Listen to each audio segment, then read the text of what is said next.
നമസ്കാരം. ഈ മണിക്കൂറിലെ പ്രധാന വാർത്തകൾ. Kolakkail Devakiyamma G, Kerala, awarded Padma Shri. An inspiring environmentalist from Alappuzha, she transformed coastal sandy land into a thriving green ecosystem with over 3,000 indigenous and medicinal plants. ആലപ്പുഴയിലെ പരിസ്ഥിതി പ്രവർത്തക കൊല്ലക്കയിൽ ദേവകിയമ്മയ്ക്ക് പത്മശ്രീ. കുറുമ്പ ഗോത്ര വിഭാഗത്തിലെ ചിത്രകാരൻ നീലഗിരി സ്വദേശി ആർ കൃഷ്ണന് മരണാനന്തര ബഹുമതിയായി പത്മശ്രീ.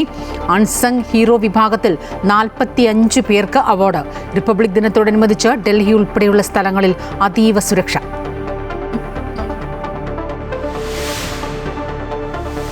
ഇന്ത്യൻ ഉൽപ്പന്നങ്ങൾ ലോകോത്തര നിലവാരമുള്ളതാകണമെന്നും മികവായിരിക്കണം മാനദണ്ഡമെന്നും വ്യവസായികളോട് പ്രധാനമന്ത്രി നരേന്ദ്രമോദി.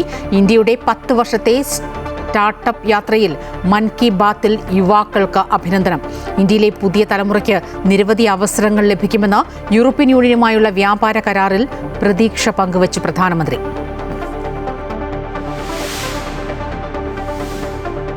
തിരുവനന്തപുരം വിളപ്പിൽശാല സർക്കാർ ആശുപത്രിയിൽ ചികിത്സ ലഭിക്കാതെ യുവാവ് മരണപ്പെട്ട സംഭവത്തിൽ റിപ്പോർട്ട് തേടി ആരോഗ്യവകുപ്പ്.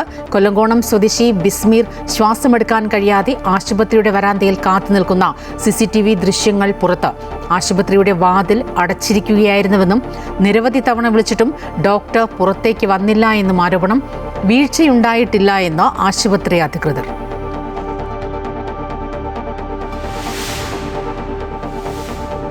മെഡിക്കൽ കോളേജ് ആശുപത്രികളിലെ ഡോക്ടർമാർ അനിശ്ചിതകാല സമരത്തിലേക്ക്. OPയും ശസ്ത്രക്രിയയും മുടങ്ങും.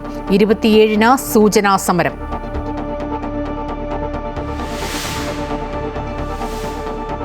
പയ്യന്നൂരിലെ ഫണ്ട് തിരിമറി വിവാദം കത്തുന്നു. വിവാദ വെളിപ്പെടുത്തലിലൂടെ CPMനെ പ്രതിസന്ധിയിലാക്കിയ കണ്ണൂർ ജില്ലാ കമ്മിറ്റി അംഗം കുഞ്ഞികൃഷ്ണനെതിരെ കടുത്ത നടപടിയെന്ന് സൂചന. ഞങ്ങൾ ക്ഷമിക്കുകയാണ്. ഞങ്ങൾക്കറിയാം ഞങ്ങൾ കൈകാര്യം ചെയ്യണമെന്നൊക്കെ ചെയ്താൽ അതുകൊണ്ട് മര്യാദയ്ക്കിരിക്കുന്നതല്ല. RSS ചെയ്തുവോ BJP ചെയ്തുവോ ഏത് പൂനായി പോയി ചേർന്നാലും കമ്മ്യൂണിസ്റ്റ് മാർക്സിസ്റ്റ് പാർട്ടിക്ക് ഒരു കോപ്പുമില്ല. ദേവികുളം മുൻ MLA S രാജേന്ദ്രനെതിരെ ഭീഷണിയുമായി MMമണി. രാജേന്ദ്രനെ സഖാക്കൾ കൈകാര്യം ചെയ്യണമെന്നും പണ്ട് ചെയ്യാൻ മടിച്ചതൊന്നും തങ്ങളെക്കൊണ്ട് ചെയ്യിപ്പിക്കരുതെന്നും മണി. പാർട്ടിയിൽ നിന്ന് ആനുകൂല്യങ്ങൾ നേടിയെടുത്ത് വെല്ലുവിളിച്ചാൽ MMമണിയാണെങ്കിലും തല്ലിക്കൊല്ലണമെന്ന് പ്രസംഗം. 77ാമത് റിപ്പബ്ലിക് ദിനാഘോഷത്തിനൊരുങ്ങി രാജ്യം. കനത്ത സുരക്ഷാ വലയത്തിലാണ് രാജ്യ തലസ്ഥാനം. European council president Antonio Costa, European union commission president Ursula von der Leyen എന്നിവരാണ് റിപ്പബ്ലിക് ദിനാഘോഷത്തിലെ മുഖ്യാതിഥികൾ. രാഷ്ട്രപതി ദ്രൗപദി മുർമു ഇന്ന് വൈകിട്ട് 7 മണിക്ക് രാജ്യത്തെ അഭിസംബോധന ചെയ്യും.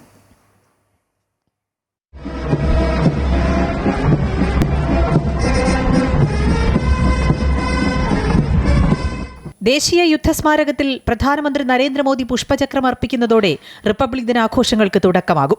77ാമത് റിപ്പബ്ലിക് ദിന പരേഡിനായുള്ള എല്ലാ ഒരുക്കങ്ങളും കർത്തവ്യപഥിൽ പൂർത്തിയായി. വന്ദേമാതരത്തിന്റെ 150 വർഷങ്ങൾ എന്നതാണ് ഈ വർഷത്തെ പരേഡിന്റെ പ്രമേയം. പതിവ് പരേഡുകളിൽ നിന്നും വ്യത്യസ്തമായി ഇന്ത്യൻ സൈന്യത്തിനൊപ്പം പ്രവർത്തിക്കുന്ന മൃഗസേന ആദ്യമായി പരേഡിൽ അണിനിരക്കും. സംസ്ഥാനങ്ങളിലും കേന്ദ്രഭരണ പ്രദേശങ്ങളിൽ നിന്നുമായി 17ഉം വിവിധ മന്ത്രാലയങ്ങളിൽ നിന്നുള്ള 13 നിശ്ചല ദൃശ്യങ്ങൾ പരേഡിൽ അണിനിരക്കും. ഇന്ത്യ പുതുതായി രൂപീകരിച്ച ഭൈരവ് ലൈറ്റ് കമാൻഡോ ബറ്റാലിയനും പരേഡിന്റെ ഭാഗമാകും. പെഹൽഗാം ആക്രമണത്തിൽ പാകിസ്ഥാന് വിറപ്പിച്ച ഫൈറ്റർ ജെറ്റുകളുടെ അഭ്യാസ പ്രകടനം പരേഡിന് മാറ്റുകൂട്ടും. 2500 കലാകാരന്മാർ കർത്തവ്യപഥിലെ പരിപാടികളിൽ പങ്കെടുക്കുന്നുണ്ട്. സ്വതന്ത്രതാ കാ മന്ത്ര് വന്ദേ മാതരം, സമൃദ്ധി കാ മന്ത്ര് ആത്മനിർഭർ ഭാരത് എന്നതാണ് ഇത്തവണത്തെ പരിപാടികളുടെ പ്രമേയം. ചെങ്കോട്ടയിൽ നടന്ന സ്ഫോടനത്തിന്റെ പശ്ചാത്തലത്തിൽ പഴുതടച്ച സുരക്ഷയാണ് ആഘോഷങ്ങളുടെ ഭാഗമായി ഒരുക്കിയിരിക്കുന്നത്. ഓപ്പറേഷൻ സിന്ധൂറിന് ശേഷമുള്ള ആദ്യത്തെ റിപ്പബ്ലിക് ദിനമാണ് നാളെ. News desk Amrita TV. ഇത്തവണ റിപ്പബ്ലിക് ദിനത്തിൽ താരമാകാനൊരുങ്ങുകയാണ് ബാക്ട്രിയൻ ഒട്ടകങ്ങൾ. സൈന്യത്തിനോടൊപ്പം ഇവരും പരേഡിൽ പങ്കെടുക്കും. ലഡാക്കിലെ നുബ്രവാലിയിൽ നിന്ന് ആദ്യമായാണ് ഇവർ കർത്തവ്യപഥത്തിലെത്തുന്നത്. ശരീരത്തിൽ നിറയെ തിങ്ങി നിറഞ്ഞ രോമങ്ങൾ, മുതുകിൽ 2 കൂനകൾ. അങ്ങനെ സാധാരണ ഒട്ടകങ്ങളെക്കാൾ വ്യത്യസ്തരാണ് ബാക്ട്രിയൻ ഒട്ടകങ്ങൾ. സൈനികരുടെ പ്രിയപ്പെട്ട സഹായികളാണിവർ. കശ്മീരിലെ അതിശൈത്യത്തിൽ സേനയുടെ ചരക്ക് നീക്കങ്ങൾക്കും സഞ്ചാരത്തിനും പെട്രോളിങ്ങിനും ഇവയെ ഉപയോഗിക്കുന്നുണ്ട്. 200 കിലോയോളം ഭാരം വഹിക്കും. മധ്യേഷ്യയിലെ മഞ്ഞു പെയ്യുന്ന മലനിരകളിലും മരുഭൂമികളിലും കാണപ്പെടുന്ന ഒരു വലിയ സസ്തനിയാണിത്. വളരെ ഉയർന്ന താപനില മുതൽ -50°C വരെ ബാക്ടീരിയൻ ഒട്ടകങ്ങൾക്ക് ജീവിക്കാനാവും. തണുപ്പിൽ നിന്ന് രക്ഷ നേടാൻ രോമകവചവും മരുഭൂമിക്കാറ്റിനെ പ്രതിരോധിക്കാൻ കണ്ണിലും മൂക്കിലും പ്രത്യേകം പീലികളും രോമങ്ങളും ഇവരുടെ പ്രത്യേകതകളാണ്. മാസങ്ങളോളം വെള്ളമില്ലാതെ ജീവിക്കാൻ കഴിയും. എന്നാൽ 57 ലിറ്റർ വരെ വെള്ളം കുടിക്കാനും കഴിയും. മണിക്കൂറിൽ 65 കിലോമീറ്റർ വരെ വേഗതയിൽ ഇവർക്ക് നടക്കാനാകുമെന്ന പ്രത്യേകതയുമുണ്ട്. പക്ഷേ കുന്നും മലയും കയറി ഇറങ്ങുമ്പോൾ ഇവരുടെ വേഗത മണിക്കൂറിൽ 40 കിലോമീറ്ററാണ്. ഏഷ്യയിലെ ഏറ്റവും വലിയ മരുഭൂമിയായ ഗോബി മരുഭൂമിയിൽ ബാക്ടീരിയൻ ഒട്ടകങ്ങൾ ധാരാളമുണ്ട്. News desk Amrita TV. രാഷ്ട്രപതിയുടെ പോലീസ് മെഡലുകൾ പ്രഖ്യാപിച്ചു. കേരള പോലീസിൽ നിന്ന് SP ഷാനവാസ് അബ്ദുൾ സാഹിബിന് വിശിഷ്ട സേവനത്തിനുള്ള മെഡൽ ലഭിച്ചു. കേരള ഫയർ സർവീസിൽ നിന്ന് രാജേന്ദ്രനാഥിന് വിശിഷ്ട സേവനത്തിനുള്ള മെഡലും ലഭിച്ചു. സ്തുത്യർക്ക സേവനത്തിന് കേരളത്തിൽ നിന്നുള്ള 10 പോലീസ് ഉദ്യോഗസ്ഥർക്കും കേരള ഫയർഫോഴ്സിലെ 3 ഉദ്യോഗസ്ഥർക്കും ജയിൽ വകുപ്പിലെ 4 ഉദ്യോഗസ്ഥർക്കും മെഡൽ ലഭിച്ചു. ആഭ്യന്തര മന്ത്രാലയത്തിലെ ജോയിന്റ് ഡയറക്ടർമാരായ IB റാണി, KV ശ്രീജേഷ് എന്നിവർക്ക് വിശിഷ്ട സേവനത്തിനുള്ള മെഡൽ ലഭിച്ചു. ആകെ 928 പേർക്കാണ് മെഡൽ ലഭിച്ചത്.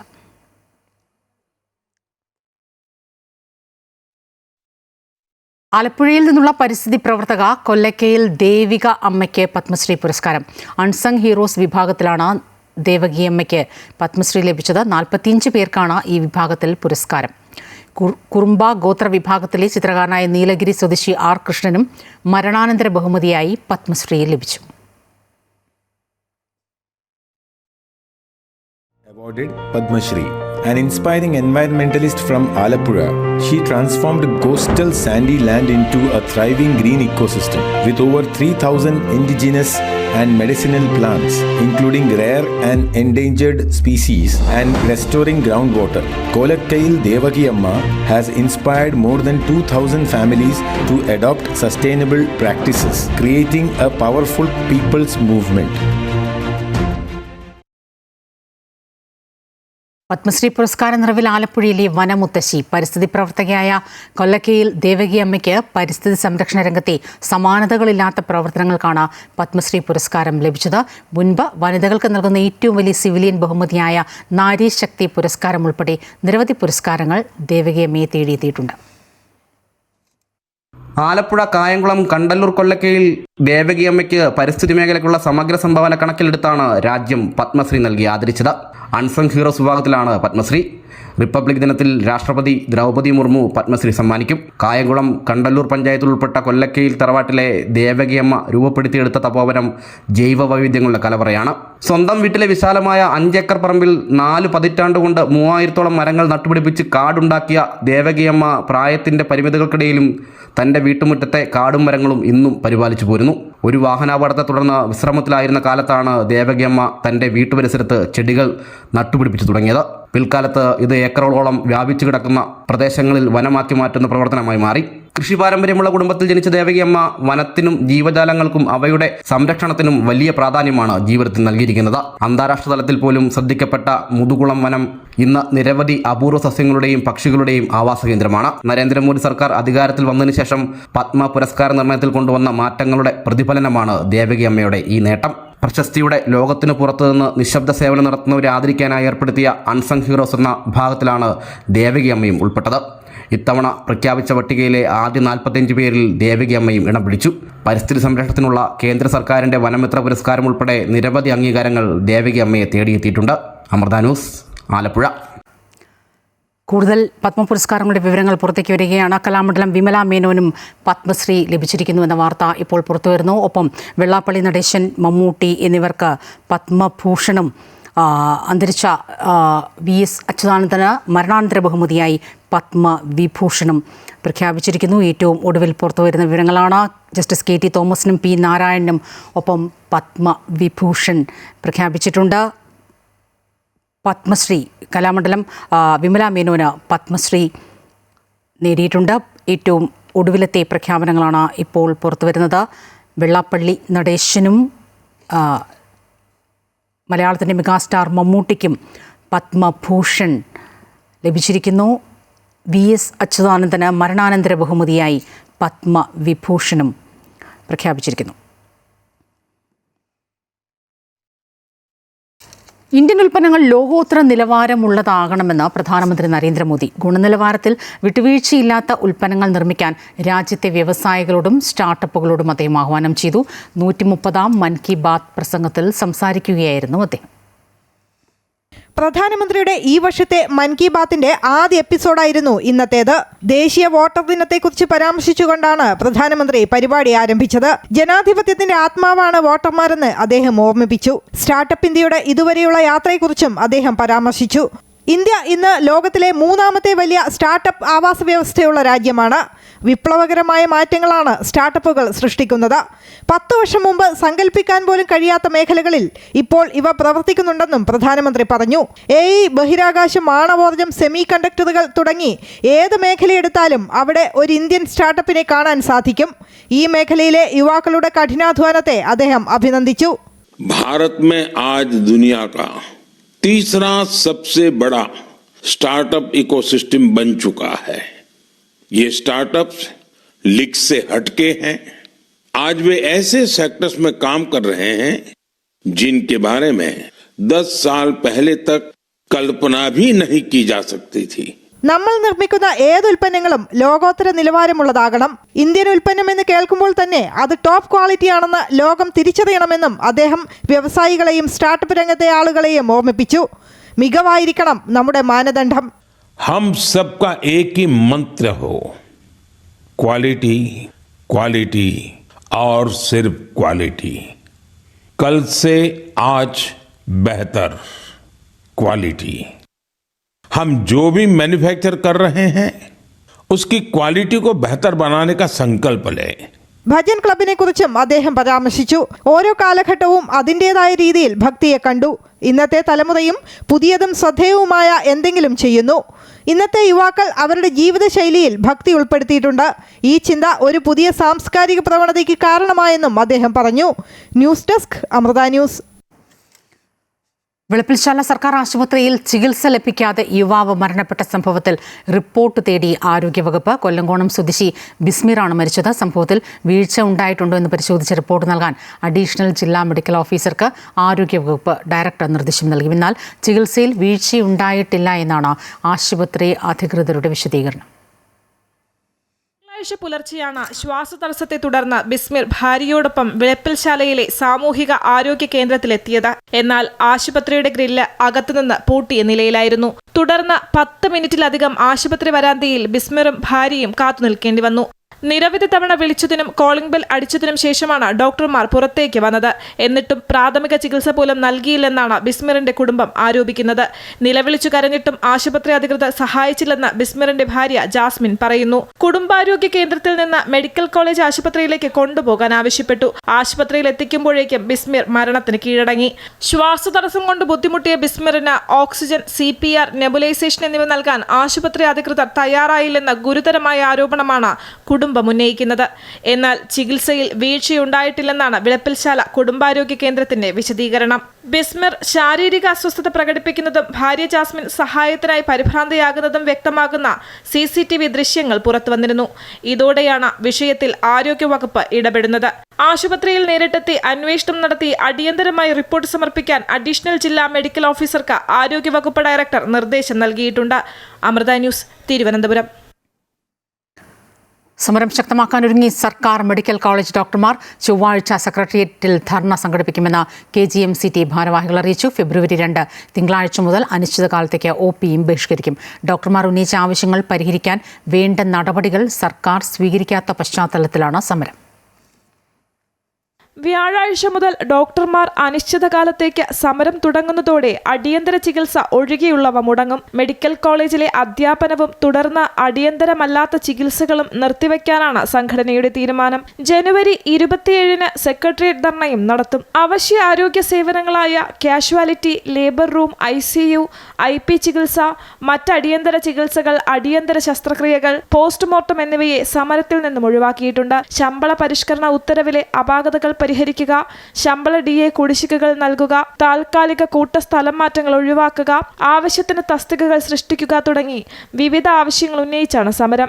2025 ജൂലൈ 1 മുതൽ KGMCTA പ്രത്യക്ഷ പ്രതിഷേധത്തിലാണ്. ജനുവരി 13 മുതൽ അനിശ്ചിതകാല സമരത്തിന് ആഹ്വാനം ചെയ്തിരുന്നെങ്കിലും ജനുവരി 12-ാം തീയതി ആരോഗ്യമന്ത്രി വീണ ജോർജിന്റെയും ധനമന്ത്രി KN ബാലഗോപാലിന്റെയും നേതൃത്വത്തിൽ ഡോക്ടർമാരുടെ പ്രശ്നങ്ങൾ ചർച്ച ചെയ്യാൻ യോഗം ചേർന്നിരുന്നു. പ്രവേശന തസ്തികയിലുണ്ടായ ശമ്പളക്കുറവ് പരിഹരിക്കാമെന്നും ശമ്പള പരിഷ്കരണ കുടിശ്ശിക നൽകുന്നത് പരിഗണിക്കാമെന്നും യോഗത്തിൽ തീരുമാനമായതോടെ അന്ന് സമരം പിൻവലിച്ചിരുന്നു. സർക്കാരിന്റെ ഉറപ്പ് പൂർണ്ണമായും നടപ്പിലാകാത്ത സാഹചര്യത്തിലാണ് സമരം ശക്തമാക്കാനുള്ള തീരുമാനമെടുത്തത്. അമൃത ന്യൂസ്, തിരുവനന്തപുരം. ദേവികുളം മുൻ MLA S രാജേന്ദ്രനെതിരെ ഭീഷണിയുമായി MM മണി MLA. രാജേന്ദ്രനെ സഖാക്കൾ കൈകാര്യം ചെയ്യണം, പണ്ട് ചെയ്യാൻ മടിച്ചതൊന്നും തങ്ങളെ കൊണ്ട് ചെയ്യിപ്പിക്കരുത്. പാർട്ടി വെല്ലുവിളിച്ചാൽ എന്ത് ചെയ്യണമെന്നറിയാം. രാജേന്ദ്രൻ ഉണ്ട ചോറിന് നന്ദി കാണിക്കണം. രാജേന്ദ്രനും ഭാര്യയ്ക്കും ജീവിതകാലം മുഴുവൻ പെൻഷൻ മേടിച്ച് കഴിക്കാം. രാജേന്ദ്രൻ ചത്തുപോയാൽ ഭാര്യയ്ക്ക് പെൻഷൻ കിട്ടും. ജനിച്ചപ്പോൾ മുതൽ MLA ആക്കി ചുമക്കാനുള്ള ബാധ്യത പാർട്ടിക്കില്ല. പാർട്ടിയിൽ നിന്ന് ആനുകൂല്യങ്ങൾ നേടിയെടുത്ത് വെല്ലുവിളിച്ചാൽ MM മണി ആണെങ്കിലും തല്ലിക്കൊല്ലണമെന്നും മൂന്നാറിൽ നടത്തിയ പൊതുയോഗത്തിൽ അദ്ദേഹം പറഞ്ഞു. ഞങ്ങൾക്കറിയാം ഞങ്ങൾ കൈകാര്യം ചെയ്യണമെന്നൊക്കെ ചെയ്താൽ അതുകൊണ്ട് മര്യാദയ്ക്കിരിക്കുന്നതല്ല. RSS ചെയ്തുവോ BJP ചെയ്തുവോ ഏത് പൂനായി പോയി ചേർന്നാലും കമ്മ്യൂണിസ്റ്റ് മാർക്സിസ്റ്റ് പാർട്ടിക്ക് ഒരു കോപ്പുമില്ല. ഞങ്ങളെല്ലാം എല്ലാം നേരിടും. ഇത് ഞങ്ങൾ പറഞ്ഞ വാക്കാ. ഉണ്ട ചോറിന് നന്ദി കാണിക്കണം. മുൻപ് പാർട്ടിയിൽ ഒരു വീഴ്ചയുണ്ടായാൽ ആ തെറ്റിന്റെ മെറിറ്റും ഡിമെറിറ്റും നോക്കിയാണ് നടപടിയെങ്കിൽ ഇന്ന് ആളുകളെ നോക്കിയാണ് നടപടിയെന്ന് V കുഞ്ഞികൃഷ്ണൻ. സംരക്ഷിക്കപ്പെടേണ്ടവരാണെങ്കിൽ ഒരു കമ്മീഷനെ വെച്ച് വെള്ളപൂശുമെന്നും തെറ്റുന്നയിച്ചയാളെ ക്രൂശിക്കുകയും ചെയ്യുന്ന രീതിയാണ് എന്നും അദ്ദേഹം പറഞ്ഞു. CPM ഇങ്ങനെ പോകുന്നത് പാർട്ടിക്ക് മാത്രമല്ല കേരളത്തിന് തന്നെ അപകടമെന്നും അദ്ദേഹം കൂട്ടിച്ചേർത്തു. ഈ പാർട്ടി കമ്മിറ്റിയിൽ ഇതിനു മുമ്പ് ഇല്ലാത്ത ഒരു കാര്യം P ജയരാജന്റെയും ഈ ഭൂമി ഇടപാടും ആയി ബന്ധപ്പെട്ട വിഷയത്തിൽ ജാവദേക്കർ കേരളത്തിൽ വന്ന് P ജയരാജനെ കണ്ടത് കേരളത്തിലെ എല്ലാ മാധ്യമങ്ങളും എല്ലാ രാഷ്ട്രീയക്കാരും ചർച്ച ചെയ്തിട്ടുള്ള വിഷയമാണ്. ജയരാജന്റെ റിസോർട്ടുമായി ബന്ധപ്പെട്ടുകൊണ്ടുള്ള വാർത്തകൾ കേരളത്തിലെ മാധ്യമങ്ങളും ആകെ വന്നിട്ടുള്ള വാർത്തയാണ്. അതിന് ഞാൻ തെളിവ് ശേഖരിക്കാൻ പോകേണ്ടതുണ്ടോ? മുമ്പ് പഴയ കാലത്ത് ഒരു 2000 രൂപയുടെ ചെക്ക് മാറി അക്കൗണ്ടിൽ വന്നില്ല എന്നതിൻ്റെ പേരിൽ ഒരു സംസ്ഥാന സെക്രട്ടേറിയറ്റ് മെമ്പർക്കെതിരെ നടപടിയെടുത്ത പാർട്ടിയാണ് CPM. ധനരാജ് വധക്കേസിൽ TI മധുസൂദനെതിരെ BJP കണ്ണൂർ നോർത്ത് ജില്ലാ president KK Vinod Kumar. Police കൃത്യമായി അന്വേഷിച്ചിരുന്നുവെങ്കിൽ പ്രതിസ്ഥാനത്ത് RSS പ്രവർത്തകർ ഉണ്ടാകുമായിരുന്നില്ല. കുഞ്ഞികൃഷ്ണനെ വകവരുത്താൻ തീരുമാനിച്ചിട്ടുണ്ടെങ്കിൽ അത് തുറന്നു പറയണമെന്ന് KK വിനോദ് കുമാർ കണ്ണൂരിൽ പറഞ്ഞു. പോലീസ് വസ്തുതാപരമായി ആ കേസ് സംബന്ധമായി അന്വേഷണം നടത്തിയിരുന്നുവെങ്കിൽ CPM നേതാക്കന്മാരുടെ ആജ്ഞാനുവർത്തികളാവാതെ സത്യസന്ധമായ ഒരു അന്വേഷണമാണ് ധനരാജ് കൊലപാതകം സംബന്ധിച്ച് കേസ് നടത്തിയിരുന്നുവെങ്കിൽ ഇന്ന് FIR-ൽ പ്രതികളാക്കപ്പെട്ട പല ആളുകളാരും തന്നെ അതിൽ പ്രതികളായിരിക്കില്ല. FIR-ൽ വച്ചിട്ടുള്ള പ്രതികൾ ആരും തന്നെ ആ സംഭവത്തിൽ പ്രതികളാവില്ല. സത്യസന്ധമായ അന്വേഷണം നടത്തണമെന്ന് അന്നും BJP ആവശ്യപ്പെട്ടതാണ്, ഇന്നും ഞങ്ങൾ ആവശ്യപ്പെടുന്നത് തന്നെയാണ്. ഇവർ തമ്മിലുള്ള ബന്ധം തകർന്നതിന് ശേഷമാണ് ധനരാജ് കൊല്ലപ്പെട്ടത്. പയ്യന്നൂരിലെ രക്തസാക്ഷി ഫണ്ട് തട്ടിപ്പ് പാർട്ടി നേരത്തെ പരിശോധിച്ച കാര്യമെന്ന് CPM general secretary MA baby. കണക്ക് എഴുതുന്നതിനുള്ള ചില പ്രശ്നങ്ങൾ മാത്രമാണ് ഉണ്ടായതെന്നാണ് പാർട്ടി കണ്ടെത്തിയത്. തെറ്റ് ചെയ്ത ആരെയും സംരക്ഷിക്കുന്ന രീതി പാർട്ടിക്കില്ല. രണദിവി അടക്കമുള്ള മുതിർന്ന നേതാക്കൾക്കെതിരെ വരെ പാർട്ടി നടപടിയെടുത്തിട്ടുണ്ട്. പിന്നീട് അദ്ദേഹം PBയിൽ തിരിച്ചെത്തിയിട്ടുണ്ട് എന്നും MA ബേബി കോഴിക്കോട് പറഞ്ഞു. പയ്യന്നൂർ ഫണ്ട് വിവാദത്തിൽ കണ്ണൂർ ജില്ലാ കമ്മിറ്റി ശരിയായ നടപടിയെടുക്കുമെന്ന് CPM. സംസ്ഥാന സെക്രട്ടറി MV ഗോവിന്ദൻ സംഘടനാപരമായ കാര്യങ്ങൾ പരിശോധിക്കും. രക്തസാക്ഷി ഫണ്ട് തട്ടിയെടുക്കാൻ അനുവദിക്കില്ല. ഒരു ക്രമക്കേടിനും പാർട്ടി കൂട്ടുനിൽക്കില്ല. ജില്ലാ സെക്രട്ടേറിയറ്റും ജില്ലാ കമ്മിറ്റിയും ചർച്ച ചെയ്ത ശേഷം സംസ്ഥാന കമ്മിറ്റി ചർച്ച ചെയ്ത് ഇടപെടേണ്ട കാര്യമാണെങ്കിൽ ഇടപെടുമെന്നും MV ഗോവിന്ദൻ പറഞ്ഞു. പാർട്ടി ചർച്ച ചെയ്ത് തീരുമാനിക്കേണ്ട നിലയിലേ ഉള്ളൂ. അത് ജില്ലാ കമ്മിറ്റി, കണ്ണൂർ ജില്ലാ കമ്മിറ്റിയും അതിൻ്റെ സെക്രട്ടേറിയറ്റ് ഇന്നും നാളെയായിട്ട് ചേർന്ന് അവർ പരിശോധിക്കും, ആവശ്യമായ നിലപാട് സ്വീകരിക്കും. അതായത് പാർട്ടി സംബന്ധമായി അവിടെ ഇതിന് മുൻപ് വന്ന പ്രശ്നങ്ങളെല്ലാം അവിടെ ചർച്ച ചെയ്ത് പരിഹരിച്ചിട്ടുണ്ട്. ഇപ്പോൾ ഉയർന്നു വന്ന പ്രശ്നം സംഘടനാ വിരുദ്ധമായ നിലപാടുകൾ കൂടി ചേർന്നിട്ടുള്ളതാണ്. അത് ഉൾപ്പെടെ ചേർന്ന് ഇന്നും നാളെയും പാർട്ടി ജില്ലാ സെക്രട്ടേറിയറ്റും അതുപോലെ സംസ്ഥാന കമ്മിറ്റിയും ചേരുന്നുണ്ട്. ശശി തരൂരിനെ ഒപ്പം നിർത്താൻ CPM ദുബായിൽ നിർണായക ചർച്ചകളെന്ന സൂചന. മുഖ്യമന്ത്രിയുമായി അടുപ്പമുള്ള വ്യവസായിയാണ് ചർച്ചയ്ക്ക് മുൻകൈയെടുക്കുന്നത് എന്ന വിവരമാണ് പുറത്തുവരുന്നത്. മഹാപഞ്ചായത്തിലെ അവഗണനയിൽ തരൂർ അതൃപ്തിയിലാണ്. ഇന്ന് രാവിലെയാണ് ശശി തരൂർ ദുബായിലേക്ക് പോയത്. മഹാപഞ്ചായത്തിലേറ്റ അവഗണനയിൽ കടുത്ത അതൃപ്തിയിലുള്ള ശശി തരൂരിനെ അനുനയിപ്പിക്കാൻ കോൺഗ്രസ്. രാഹുൽ ഗാന്ധി തന്നെ തരൂരുമായി സംസാരിച്ചേക്കും. തരൂരിനെ പിണക്കി നിർത്തുന്നത് ശരിയല്ലെന്ന സന്ദേശം നേതാക്കൾ രാഹുലിന് നൽകിയെന്നാണ് സൂചന. പാർലമെന്റ് സമ്മേളനത്തിന് മുൻപ് തന്നെ പിണക്കം തീർക്കാനാണ് ശ്രമം. രാഹുൽ തന്നെ സംസാരിക്കണമെന്ന നിർദ്ദേശം മറ്റ് നേതാക്കൾ മുന്നോട്ട് വച്ചിരിക്കുകയാണ്. ഹൈക്കമാൻഡ് യോഗത്തിൽ തരൂർ പങ്കെടുത്തിരുന്നുവെങ്കിൽ രാഹുൽ സംസാരിക്കുമായിരുന്നുവെന്ന് ACC നേതാക്കൾ വ്യക്തമാക്കി. NSSനെ അനുനയിപ്പിക്കാനുള്ള BJP നീക്കത്തിന്റെ ഭാഗമായി BJP നേതാവ് PS ശ്രീധരൻപിള്ള G സുകുമാരൻ നായരുമായി കൂടിക്കാഴ്ച നടത്തി. ഇന്ന് രാവിലെ ചങ്ങനാശ്ശേരി പെരുന്നയിലെ NSS ആസ്ഥാനത്തായിരുന്നു കൂടിക്കാഴ്ച. സന്ദർശനത്തിൽ രാഷ്ട്രീയമില്ലെന്ന് സുകുമാരൻ നായരും ചർച്ച ചെയ്ത കാര്യങ്ങൾ ഇപ്പോൾ പുറത്തു പറയാൻ കഴിയില്ല എന്ന് PS ശ്രീധരൻപിള്ളയും പറഞ്ഞു. ശബരിമല വിഷയത്തിൽ നിയമനിർമ്മാണത്തിന് കേന്ദ്ര സർക്കാരും BJPയും ഒന്നും ചെയ്തില്ല എന്ന NSS general secretary G Sukumaran നായരുടെ രൂക്ഷ വിമർശനത്തിന് പിന്നാലെയാണ് NSSുമായി വലിയ അടുപ്പം സൂക്ഷിക്കുന്ന മുതിർന്ന BJP നേതാവ് PS ശ്രീധരൻപിള്ള NSS ആസ്ഥാനത്തെത്തിയത്. സുകുമാരൻ നായരുമായുള്ള കൂടിക്കാഴ്ച 20 മിനിറ്റോളം നീണ്ടു. സൗഹൃദ സന്ദർശനമായിരുന്നുവെന്നും ശ്രീധരൻപിള്ളയുമായി രാഷ്ട്രീയത്തിനതീതമായ സൗഹൃദമാണുള്ളതെന്നും G സുകുമാരൻ നായർ പറഞ്ഞു. രാഷ്ട്രീയമായിട്ട് മാത്രമല്ല, വ്യക്തിപരമായിട്ടും ഇന്നലകളിൽ ഞങ്ങൾ വളരെ സൗഹൃദത്തിൽ പോയിട്ടുള്ളവരാണ്. BJP ഇതുമായിട്ടൊന്നും കണക്ട് ചെയ്യണ്ട. അതേസമയം കൂടിക്കാഴ്ചയിൽ BJPക്കെതിരായ NSSന്റെ വിമർശനങ്ങൾ ചർച്ചയായെന്നും ഇപ്പോൾ അത് പുറത്തു പറയാൻ സാധിക്കില്ലെന്നും ശ്രീധരൻപിള്ള പറഞ്ഞു. ഞങ്ങൾ പലർക്കും ബ്ലെസ്സിങ്സ് എൽക്കാലം തന്നിട്ടുള്ളവരാണ്. അതുകൊണ്ട് നന്ദിപൂർവ്വം അതിനെ സ്മരിക്കുന്നയാളാണ്. പിന്നെ സംസാരിക്കുന്ന കൂട്ടത്തിൽ ചില കാര്യങ്ങൾ പറഞ്ഞിട്ടുണ്ടാവും. അത് ഞാനിവിടെ നിങ്ങളോട് പറയാൻ ആഗ്രഹിക്കുന്നില്ല. NSS SNDP ഐക്യത്തിനായുള്ള നീക്കങ്ങൾ നടക്കുന്നതിനിടെയാണ് ശ്രീധരൻപിള്ളയുടെ സന്ദർശനം എന്നതും ശ്രദ്ധേയമാണ്. നിയമസഭാ തെരഞ്ഞെടുപ്പിന് മാസങ്ങൾ മാത്രം ബാക്കി നിൽക്കെ NSSൽ നിന്നും തുടർച്ചയായി വിമർശനങ്ങൾ ഏറ്റുവാങ്ങേണ്ടി വരുന്നത് വലിയ തിരിച്ചടിയാകുമെന്ന് BJP നേതൃത്വം വിലയിരുത്തുന്നു. അമൃത ന്യൂസ്, കോട്ടയം. അതിവേഗ റെയിൽപാതയെ പിന്തുണച്ച് ഭരണ പ്രതിപക്ഷങ്ങൾ. മെട്രോമാൻ E ശ്രീധരൻ മുന്നോട്ട് വെച്ച പദ്ധതി സംസ്ഥാനത്തിന് ഗുണകരമാകുമെന്ന നിലപാടിലാണ് CPMഉം കോൺഗ്രസും. കേരളത്തിൽ അതിവേഗ റെയിൽവേ പദ്ധതിയുമായി മുന്നോട്ടു പോകാൻ കേന്ദ്രം E ശ്രീധരന് നിർദ്ദേശം നൽകിയതിന് പിന്നാലെയാണ് അതിവേഗ റെയിലിന് പച്ചക്കൊടിയുമായി CPMഉം കോൺഗ്രസും രംഗത്ത് വന്നിരിക്കുന്നത്. കേരളത്തിന് അതിവേഗ റെയിൽവേ വേണമെന്ന് പ്രതിപക്ഷ നേതാവ് VD സതീശൻ പറഞ്ഞു. പുതിയ പദ്ധതി നിർദ്ദേശത്തെ സ്വാഗതം ചെയ്യുന്നു. സിൽവർ ലൈനിനെ എതിർത്തത് പാരിസ്ഥിതിക പ്രശ്നം ഉണ്ടാകുമെന്നതിനാലാണ്. സിൽവർ ലൈൻ തട്ടിക്കോട്ട് പദ്ധതിയാണെന്ന് പഠനത്തിലൂടെ മനസ്സിലാക്കിയെന്നും പ്രതിപക്ഷ നേതാവ് കൂട്ടിച്ചേർത്തു. അല്ല, എന്തായാലും ഒരു അതിവേഗ റെയിൽ വരട്ടെ. നമ്മൾ സിൽവർ ലൈനെ എതിർത്തത് ഒന്ന് പാരിസ്ഥിതികമായ വിഷയങ്ങളുടെ പേരിലും ഒന്ന് സാമ്പത്തികമായ വിഷയങ്ങളുടെ പേരിലും പ്രോപ്പറായിട്ടുള്ളൊരു DPR ഉണ്ടായില്ല എന്നുള്ളതാണ്. അതിനർത്ഥം കേരളത്തിൽ വേഗത്തിൽ സഞ്ചരിക്കുന്ന ട്രെയിൻ വേണ്ടാന്നുള്ളതല്ല. ഓൾട്ടർനേറ്റീവ് ബദലുകൾ പരിശോധിക്കട്ടെ. അതിനെന്താ ഇപ്പോൾ ഇലക്ഷൻ ആയതുകൊണ്ടൊന്ന് ആളുകളെല്ലാം ഇവർ റെയിൽ കൊണ്ടുവരാൻ പോകണമെന്ന് പറഞ്ഞ് ഇവർക്ക് വോട്ട് ചെയ്യാൻ പോകണ്ട. ക്ലൈമറ്റ് ചേഞ്ച്, കാലാവസ്ഥാ വ്യതിയാനം വളരെ പ്രധാനപ്പെട്ട ഘടകമായതിനു ശേഷം കേരളത്തിൽ അത്തരം പദ്ധതികൾ വരുമ്പോൾ എൻവയൺമെൻറ്റ് ഇമ്പാക്റ്റ് സ്റ്റഡി വേണം.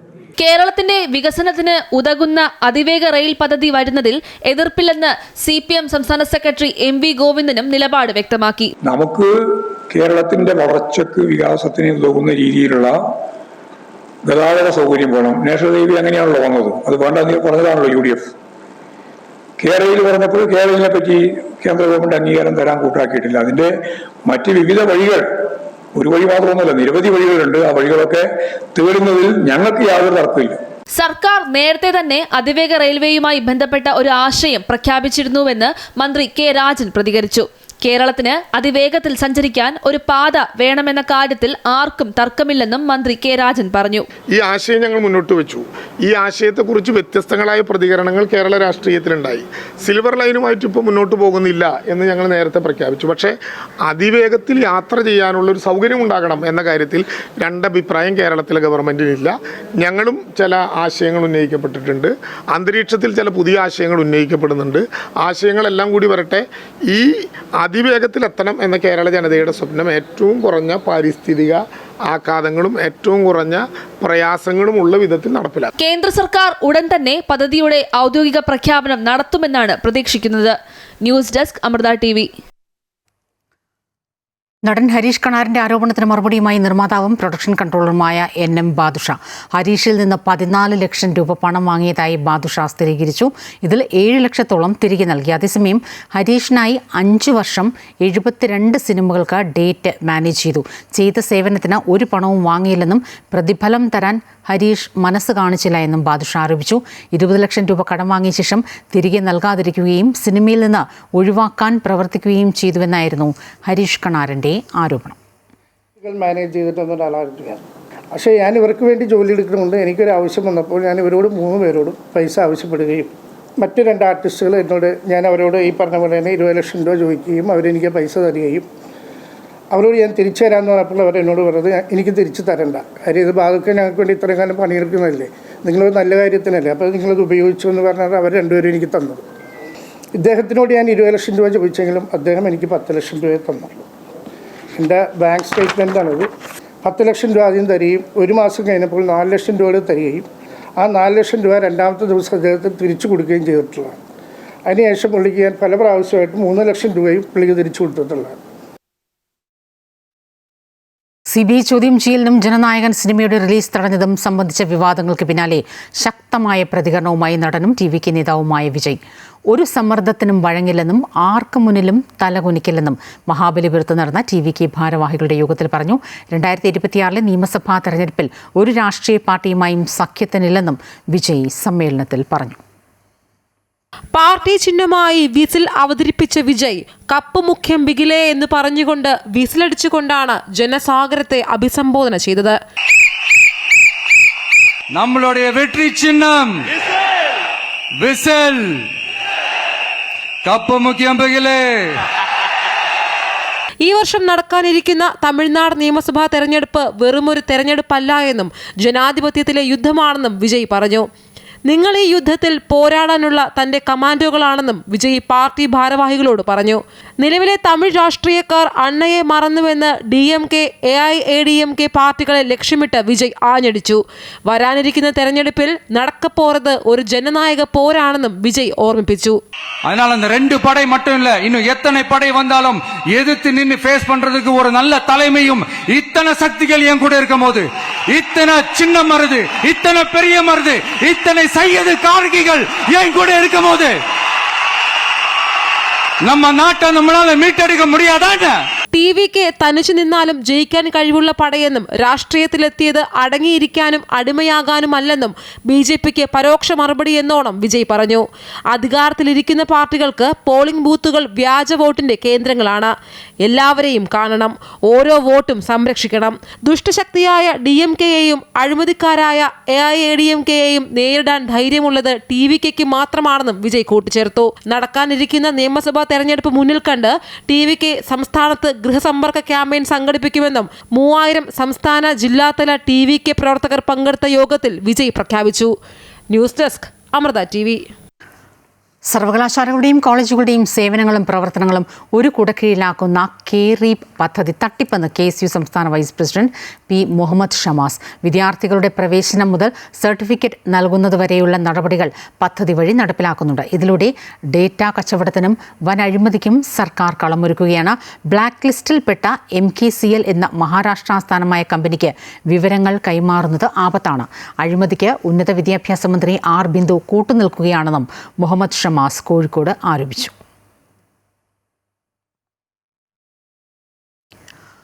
പുനർജനി പദ്ധതിയിലെ പുതിയ വീടിന്റെ നിർമ്മാണത്തിന് തറക്കല്ലിട്ട് പ്രതിപക്ഷ നേതാവ് VD സതീശൻ. പുനർജനി പദ്ധതിയിൽ CBI അന്വേഷണം ശുപാർശ നിലനിൽക്കെയാണ് പദ്ധതിയുമായി പ്രതിപക്ഷ നേതാവ് മുന്നോട്ട് പോകുന്നത്. ഏത് അന്വേഷണത്തെയും നേരിടാൻ തയ്യാറാണെന്നും മണപ്പാട്ട് ഫൗണ്ടേഷനുമായി ബന്ധപ്പെട്ട് നടത്തിയ പ്രവർത്തനങ്ങളുടെ കണക്കുകൾ കൈവശമുണ്ടെന്നും VD സതീശൻ പറഞ്ഞു. നിയമസഭാ തിരഞ്ഞെടുപ്പ് പടിവാതിക്കലെത്തി നിൽക്കെ പുനർജനി പദ്ധതിയിൽ പ്രതിപക്ഷ നേതാവിനെതിരെ ഇടതുപക്ഷം നിലപാട് ശക്തമാക്കുമ്പോൾ ആരോപണങ്ങളെ തള്ളി അന്വേഷണത്തെ സ്വാഗതം ചെയ്ത് മുന്നോട്ട് പോവുകയാണ് പ്രതിപക്ഷ നേതാവ്. പദ്ധതിയിൽ നിന്ന് പിന്നോട്ട് പോകില്ലെന്ന് ആവർത്തിച്ച പ്രതിപക്ഷ നേതാവ് VD സതീശൻ പുതിയ വീടിന്റെ ശിലാസ്ഥാപനത്തിന് തുടക്കം കുറിച്ചു. പറവൂർ പറയകാട് സ്വദേശി ഗോപികയ്ക്കും കുടുംബത്തിനുമാണ് പുതിയ വീട് ഉയരുന്നത്. ആരോപണങ്ങളുടെ പേരിൽ പദ്ധതിയിൽ നിന്ന് പിന്നോട്ടു പോകില്ലെന്നും ഏത് അന്വേഷണത്തെ നേരിടാൻ സന്നദ്ധനാണെന്നും പ്രതിപക്ഷ നേതാവ് പറഞ്ഞു. മണപ്പാട്ട് ഫൗണ്ടേഷനുമായി ബന്ധപ്പെട്ട് നടത്തിയ നിർമ്മാണ പ്രവർത്തനങ്ങളുടെ കണക്കുകൾ കൈവശമുണ്ടെന്നും വിജിലൻസിന് കണക്കുകൾ നൽകിയതാണെന്നും അദ്ദേഹം പറഞ്ഞു. വിജിലൻസ് വിശദമായ അന്വേഷണം നടത്തി, ഒരു തെളിവില്ല എന്ന് പറഞ്ഞു. ഇപ്പോൾ രണ്ടാമത് വീണ്ടും വിജിലൻസ് അന്വേഷണം, അത് പ്രതിപക്ഷ നേതാവായപ്പോഴുള്ള പ്രശ്നമാണ്. അപ്പോൾ വീണ്ടും നടത്തി കഴിഞ്ഞപ്പോഴും രണ്ട് കാര്യത്തിലും ഒരു അഴിമതിയും നടന്നിട്ടില്ല എന്നും ഒരു FCRA ആക്ടിൻ്റെ വയലേഷൻ ഇല്ല എന്നും വിജിലൻസ് ഡയറക്ടർമാർ തന്നെ റിപ്പോർട്ട് കൊടുത്തിട്ടുണ്ട്. ഇനി ഇതൊന്നും പോരാ, CBI തന്നെ, ഞാൻ തന്നെയാണല്ലോ നിയമസഭയിൽ വിജിലൻസ് അന്വേഷിക്കട്ടെ എന്ന് പറഞ്ഞത്. ഇനി ഇതൊന്നും പോരാ, CBI അന്വേഷിക്കണം. CBI അന്വേഷിച്ചോട്ടെ, എനിക്ക് യാതൊരു വിരോധമില്ല. പുനർജനി പദ്ധതിയുമായി ബന്ധപ്പെട്ട വിദേശത്ത് നിന്ന് പണം സമാഹരിച്ചതിൽ ചട്ടലംഘനം ഉണ്ടായിട്ടുണ്ടെന്ന് ഉയർത്തിക്കാട്ടിയാണ് പരാതി വന്നത്. പരാതി വിജിലൻസ് പരിശോധിച്ചുവെങ്കിലും തുടർ നടപടികൾ കാര്യമായി ആദ്യഘട്ടത്തിൽ മുന്നോട്ട് പോയില്ല. എന്നാൽ വിദേശ സംഭാവനാ ചട്ടത്തിന്റെ ലംഘനം പരിശോധിക്കണമെന്ന ശുപാർശ കഴിഞ്ഞ വർഷം മുഖ്യമന്ത്രിക്ക് കൈമാറി. വിഷയത്തിൽ CBI അന്വേഷണത്തിന് വിജിലൻസ് ശുപാർശ ചെയ്തു.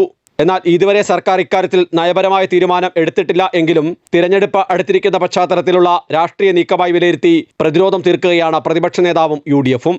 അമൃത ന്യൂസ്, കൊച്ചി. കുട്ടനാട്ടിൽ പുഞ്ചകൃഷി പുരോഗമിക്കുന്നതിനിടെ യൂറിയ ക്ഷാമം കടുത്തത് കർഷകർക്ക് തിരിച്ചടിയാകുന്നു. ചിലയിടത്ത് യൂറിയ ഉണ്ടെങ്കിലും യൂറിയയ്ക്കൊപ്പം തങ്ങളുടെ മറ്റുൽപ്പന്നങ്ങളും വാങ്ങണമെന്ന വളക്കമ്പനികളുടെയും സഹകരണ സംഘങ്ങളുടെയും പിടിവാശിയാണ് കർഷകരെ കൂടുതൽ പ്രതിസന്ധിയിലാക്കുന്നത്. യൂറിയ ആവശ്യപ്പെട്ടെത്തുന്നവർക്ക് മറ്റു വളങ്ങൾ കൂടി നിർബന്ധപൂർവ്വം അടിച്ചേൽപ്പിക്കുകയാണ് വളക്കമ്പനികൾ. സഹകരണ സംഘങ്ങൾക്കും രാസവള വിൽപ്പന കേന്ദ്രങ്ങൾക്കും കമ്പനികൾ യൂറിയ വിതരണം ചെയ്യുന്നതും ഇതേ രീതിയിലാണ്. 5 ടൺ യൂറിയ ആവശ്യമാണെങ്കിൽ 4 ടൺ യൂറിയയും 1 ടൺ രാസവളവുമാണ് എത്തിക്കുക. യൂറിയ മാത്രമായി വിറ്റാൽ വളം കെട്ടിക്കിടക്കുമെന്നും സംഘങ്ങൾക്കും രാസവള വ്യാപാരികൾക്കും നഷ്ടമുണ്ടാകുമെന്നുമാണ് ഇക്കൂട്ടരുടെ വിശദീകരണം. ചില ഡീലർമാരുടെ ഭാഗത്ത് ചെന്ന് കഴിഞ്ഞാൽ അവർ നിർദ്ദേശിക്കുന്ന ചില പോഷക മൂല്യങ്ങളുള്ളതെന്ന് പറയുന്ന പുതിയ കമ്പനികളുടെ ചില മൈക്രോ ഫുഡ് പോലെയുള്ള സാധനങ്ങൾ 900, 1000, 1200 രൂപ വിലയുള്ള സാധനങ്ങൾ നിർബന്ധമായിട്ട് നമ്മൾ വാങ്ങിച്ചിരിക്കണം. ജാക്ക് യൂറിയ വാങ്ങണമെങ്കിൽ ഒരു പാക്കറ്റ് അതുകൂടി വാങ്ങണം എന്നുള്ള ഒരു വ്യവസ്ഥയോടുകൂടിയാണ് ഇപ്പം പല കർഷകർക്കും യൂറിയ ലഭ്യമാക്കുന്നത്. ഏതാണ്ട് 90% സബ്സിഡി കൊടുത്ത് ഇറക്കിക്കൊണ്ടുവരുന്ന യൂറിയ കേരളത്തിൽ വന്നതിന് ശേഷം ഇത് എങ്ങോട്ട് പോകുന്നു എന്ന് ഇതുവരെ ആരും അന്വേഷിച്ചിട്ടില്ല. 45 കിലോഗ്രാം ചാക്കിന് 310 രൂപ മാത്രം വിലയുള്ള യൂറിയ കിട്ടണമെങ്കിൽ 1000 മുതൽ 1200 രൂപ വില വരുന്ന പോളിഹേലിയേറ്റ്, മൾട്ടിന്യൂട്രിയൻ തുടങ്ങിയ പുതുതലമുറ വളങ്ങൾ കൂടി വാങ്ങണം. അല്ലെങ്കിൽ വിൽപ്പനക്കുറവുള്ള മറ്റ് ചില കൂട്ടുവളങ്ങളും ജൈവവളങ്ങളും വാങ്ങണമെന്നതാണ് വളക്കമ്പനികളുടെ ആവശ്യം. യൂറിയയുടെ 2 ഇരട്ടി വില വരുന്ന വളങ്ങൾ കൂടി വാങ്ങിയാലേ സഹകരണ സംഘങ്ങൾ ഉൾപ്പെടെ യൂറിയ നൽകൂ. നെൽച്ചെടി മുളച്ചാൽ 15-ാം പക്കം മുതൽ നെല്ല് കുടമാകുന്നതിന് മുന്നോടിയായി 55-ാം പക്കം വരെ 3 ഘട്ടങ്ങളിലാണ് വളപ്രയോഗം. ഇതിൽ ചെടികളുടെ വളർച്ചയ്ക്കും പോഷണത്തിനും പ്രധാന ഘടകമാണ് യൂറിയ. ഒരേക്കറിന് 3 ഘട്ടങ്ങളിലായി 60 മുതൽ 65 കിലോ വരെ യൂറിയ ആവശ്യമായി വരും. യൂറിയ ക്ഷാമം നെൽച്ചെടിയുടെ വളർച്ചയെയും വിളവിനെയും ബാധിക്കും. ജനുവരി 15-നകം 3-ാം വളം ഇടേണ്ടതാണ്. ഈ ഘട്ടത്തിലാണ് യൂറിയയുടെ ക്ഷാമവും വളക്കമ്പനികളുടെ പിടിവാശിയും കർഷകർക്ക് തീരാ ദുരിതം സമ്മാനിക്കുന്നത്. അമൃത ന്യൂസ്, ആലപ്പുഴ. പത്തനംതിട്ട റാന്നിയിൽ ഹൈബ്രിഡ് കഞ്ചാവുമായി യുവാക്കൾ അറസ്റ്റിൽ. പത്തനംതിട്ട സ്വദേശികളായ മുഹമ്മദ് ആഷിഫ്, സഞ്ജു മനോജ് എന്നിവരാണ് പിടിയിലായത്. 2 കിലോ ഹൈബ്രിഡ് കഞ്ചാവാണ് യുവാക്കളിൽ നിന്ന് പിടികൂടിയത്. റാന്നി പെരുമ്പുഴ പാലത്തിന് സമീപം ഡാൻസ് ഓഫ് സംഘം നടത്തിയ തിരച്ചിലാണ് ഇവർ പിടിയിലായത്. പരിശോധനയ്ക്കിടെ രക്ഷപ്പെടാൻ ശ്രമിച്ച ഇവരുടെ കാറിന് കുറുകെ പോലീസ് വാഹനം നിർത്തിയാണ് ഇരുവരെയും കസ്റ്റഡിയിലെടുത്തത്. ഇതിൽ സഞ്ജു മനോജ് അടുത്തിടെ BJPയിൽ നിന്ന് രാജിവെച്ച് DYFIയിൽ ചേർന്നയാളാണ്.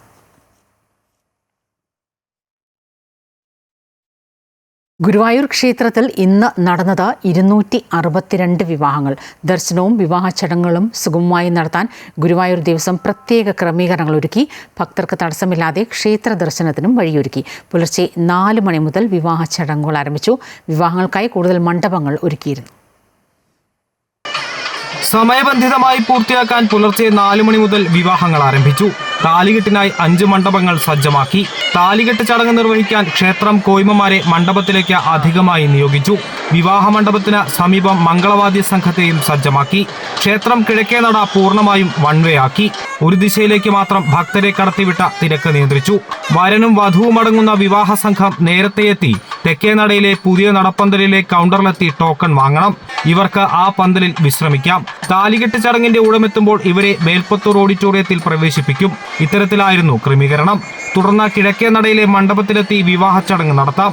കല്യാണം കഴിഞ്ഞാൽ വിവാഹ സംഘം ക്ഷേത്രം തെക്കേ നടവഴി മടങ്ങിപ്പോകണം. കിഴക്കേ നടവഴി മടങ്ങാൻ അനുവദിക്കില്ല. വധൂവരന്മാർക്കൊപ്പം ഫോട്ടോഗ്രാഫർമാർ ഉൾപ്പെടെ 24 പേർക്ക് മണ്ഡപത്തിന് സമീപം പ്രവേശനം അനുവദിച്ചിട്ടുള്ളൂ. അഭൂതപൂർവമായ തിരക്ക് പ്രതീക്ഷിക്കുന്നതിനാലാണ് നിയന്ത്രണം. ദേവസ്വം മുന്നൊരുക്കങ്ങൾ നടത്തിയിട്ടുണ്ടായിരുന്നു. സുരക്ഷാ വിഭാഗം, പോലീസ്, ദേവസ്വത്തിലെ എല്ലാ അധികാരികളും ടീം വർക്കായിട്ട് നമ്മൾ നടത്തുന്ന കാരണം ഇപ്പോൾ കൂടുതൽ കല്യാണങ്ങൾ വന്നു കഴിഞ്ഞാലും നമുക്കൊരു നടത്താനുള്ള ഒരു അറേഞ്ച്മെന്റ് നമ്മളിവിടെ ചെയ്തിട്ടുണ്ട്. ക്ഷേത്രത്തിൽ ക്രമാതീതമായ ഭക്തജന തിരക്ക് പ്രതീക്ഷിക്കുന്നതിനാൽ ദർശനത്തിന് കൂടുതൽ സൗകര്യമൊരുക്കാൻ ക്ഷേത്രത്തിൽ പ്രദക്ഷിണം, അടിപ്രദക്ഷിണം, ശയനപ്രദക്ഷിണം എന്നിവ ഒഴിവാക്കിയിട്ടുണ്ട്. അമൃത ന്യൂസ്, തൃശൂർ. കോട്ടയം ചങ്ങനാശ്ശേരി മാതാ അമൃതാനന്ദമയി മഠം ആശ്രമ മന്ദിരത്തിന്റെ 4ാം വാർഷികാഘോഷങ്ങൾ വിവിധ പരിപാടികളോടെ നടന്നു. രാവിലെ നടന്ന സാംസ്കാരിക സമ്മേളനത്തിൽ ചങ്ങനാശ്ശേരി മഠാധിപതി സ്വാമിനി നിഷ്ഠാമൃത പ്രാണ ദീപം തെളിയിച്ചു. കോഴിക്കോട് മാതാ അമൃതാനന്ദമയി മഠാധിപതി സ്വാമി വിവേകാമൃതാനന്ദപുരി വിശിഷ്ടാതിഥിയായി പങ്കെടുത്തു. തിരഞ്ഞെടുക്കപ്പെട്ട വയോധികർക്ക് ആയുർവേദ ഔഷധ കിറ്റ് വിതരണം സിനിമ, സീരിയൽ, കോമഡി താരവും പോലീസ് ഉദ്യോഗസ്ഥനുമായ സാബു നാരായണൻ നിർവഹിച്ചു. തുടർന്ന് നടന്ന മഹാസർവേശ്വരി പൂജയ്ക്ക് സ്വാമി വിവേകാമൃതാനന്ദപുരി മുഖ്യ കാർമ്മികത്വം വഹിച്ചു. സത്സംഗം, മാനസപൂജ, ഭജന, മഹാസുഹൃത ഹോമം, പ്രസാദ വിതരണം, ഭക്തിഗാനസുധ, വിവിധ കലാപരിപാടികൾ എന്നിവയും നടന്നു.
സംസ്ഥാന ചലച്ചിത്ര അവാർഡ് വിതരണം നിശാഗന്ധി ഓഡിറ്റോറിയത്തിൽ നടക്കുന്നു. തത്സമയം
സംസ്ഥാന ചലച്ചിത്ര പുരസ്കാര വിതരണം നിശാഗന്ധി തിരുവനന്തപുരം നിശാഗന്ധി ഓഡിറ്റോറിയത്തിൽ. പ്രിയങ്കരിയായ നായിക, ഒരു കാലഘട്ടത്തിലെ മലയാളി സ്ത്രീത്വത്തെ പ്രതിനിധീകരിച്ച വെള്ളിത്തിരയിലെ മിന്നുന്ന താരം ഉർവശി ശാരദ എന്നു പേരുകെട്ട നമ്മുടെ പ്രിയപ്പെട്ട നടി ശ്രീമതി ശാരദ വേദിയിലേക്ക് എത്തുന്നു.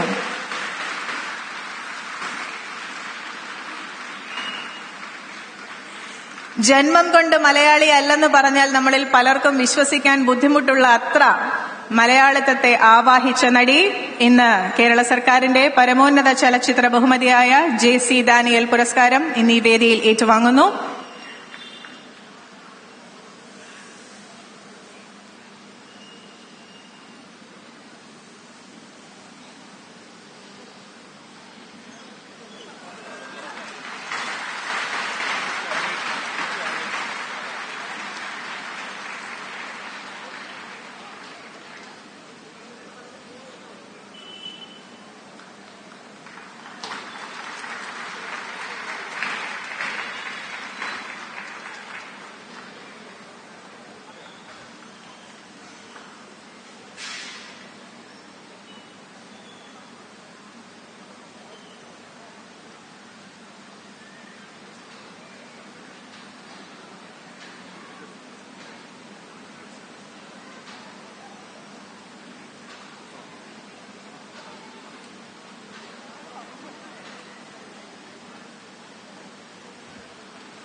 ഈ ചടങ്ങിന് സ്വാഗതം ആശംസിച്ച് സംസാരിക്കുന്നതിനായി കേരള സംസ്ഥാന ചലച്ചിത്ര അക്കാദമിയുടെ സെക്രട്ടറി ശ്രീ C. അജോയെ ഒരിക്കൽ കൂടി ക്ഷണിക്കുന്നു.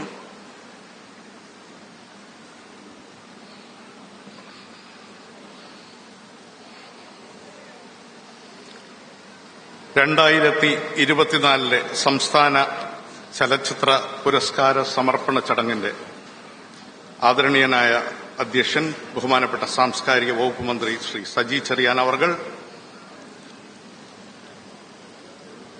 പുരസ്കാര സമർപ്പണം നിർവഹിക്കാൻ എത്തിച്ചേർന്നിട്ടുള്ള കേരളത്തിന്റെ ആദരണീയനായ മുഖ്യമന്ത്രി ശ്രീ പിണറായി വിജയൻ അവർകൾ, പൊതുവിദ്യാഭ്യാസ തൊഴിൽ വകുപ്പ് മന്ത്രി ബഹുമാനപ്പെട്ട ശ്രീ V. ശിവൻകുട്ടി അവർകൾ, ഭക്ഷ്യ പൊതുവിതരണ വകുപ്പ് മന്ത്രി അഡ്വക്കേറ്റ് GR അനിൽ അവർകൾ, ഇന്ന് ഹർഷാരവത്തോടെ ഈ മനോഹരമായ സായാഹ്നം നമുക്കിവിടെ ആരംഭിക്കാൻ നമുക്കൊപ്പം ചേർന്നിരിക്കുന്ന മലയാളത്തിന്റെ മഹാനടി ശാരദ അടക്കം വേദിയിലും സദസ്സിലുമുള്ള വിശിഷ്ട വ്യക്തിത്വങ്ങളെ, നീണ്ട 55 വർഷം,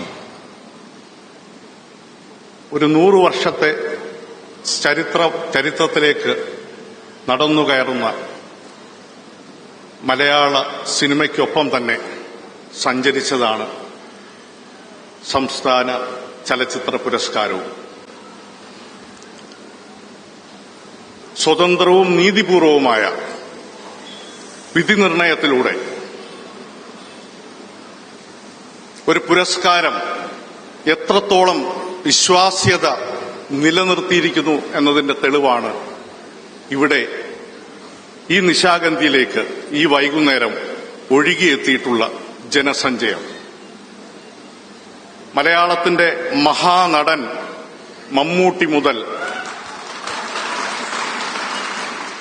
പ്രതീക്ഷാനിർഭരമായ ഒരു കാലത്തിലേക്ക് മലയാള സിനിമയെ കൂട്ടിക്കൊണ്ടുപോകുന്ന ഇവിടെ എത്തിയ അതുല്യ പ്രതിഭകൾ വരെയുള്ള മലയാളത്തിന്റെ അഭിമാനങ്ങളെ സ്വീകരിക്കാനാണ് നാം ഇവിടെ എത്തിച്ചേർന്നിരിക്കുന്നത്.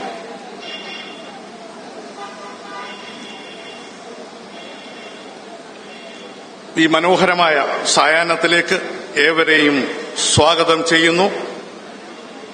ഈ ചടങ്ങിന്റെ അധ്യക്ഷൻ കേരളത്തിന്റെ സർഗധനനായ സാംസ്കാരിക മത്സ്യബന്ധന യുവജനകാര്യ വകുപ്പ് മന്ത്രി ശ്രീ സജി ചെറിയാൻ അവർകളെ ഏറെ ആദരവോടെ ഈ ചടങ്ങിലേക്ക് സ്വാഗതം ചെയ്യുക.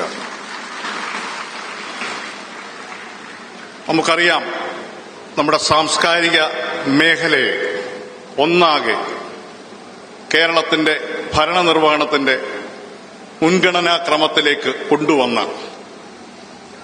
നവകേരളത്തിന്റെ ശില്പി ബഹുമാന്യനായ കേരളത്തിന്റെ മുഖ്യമന്ത്രി ശ്രീ പിണറായി വിജയൻ അവർകളാണ് ഇന്ന് ഈ പുരസ്കാര സമർപ്പണത്തിനായി ഈ നിശാഗന്ധിയിൽ എത്തിച്ചേർന്നിരിക്കുന്നത്. ഏറെ ആദരവോടെ സ്നേഹത്തോടെ കേരളത്തിന്റെ ബഹുമാന്യനായ മുഖ്യമന്ത്രി ശ്രീ പിണറായി വിജയൻ അവർകളെ ഈ ചടങ്ങിലേക്ക് സ്വാഗതം ചെയ്യുകയാണ്.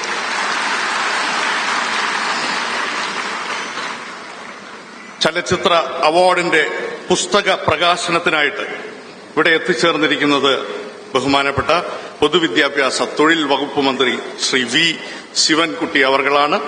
ഇന്ന് രാവിലെയും ഈ ഒരു ചടങ്ങിന്റെ വിജയത്തിനായി അവലോകന യോഗം വിളിച്ചുകൊണ്ട് പ്രവർത്തനങ്ങൾക്കെല്ലാം നേതൃത്വം നൽകുന്ന അദ്ദേഹത്തെ ഏറെ ആദരവോടെ ഈ ചടങ്ങിലേക്ക് സ്വാഗതം ചെയ്യുന്നു. ചലച്ചിത്ര അവാർഡ് പുസ്തകം സ്വീകരിക്കാൻ ഇവിടെ എത്തിച്ചേർന്നിരിക്കുന്നത് ചലച്ചിത്ര അക്കാദമിയുടെ വഴികാട്ടിയും കേരളത്തിന്റെ ആദരണീയനായ ഭക്ഷ്യ പൊതുവിതരണ വകുപ്പ് മന്ത്രിയുമായ ശ്രീ GR അനിൽ അവർകളാണ്. ഏറെ ആദരവോടെ അദ്ദേഹത്തെ ഈ ചടങ്ങിലേക്ക് സ്വാഗതം ചെയ്യുകയാണ്.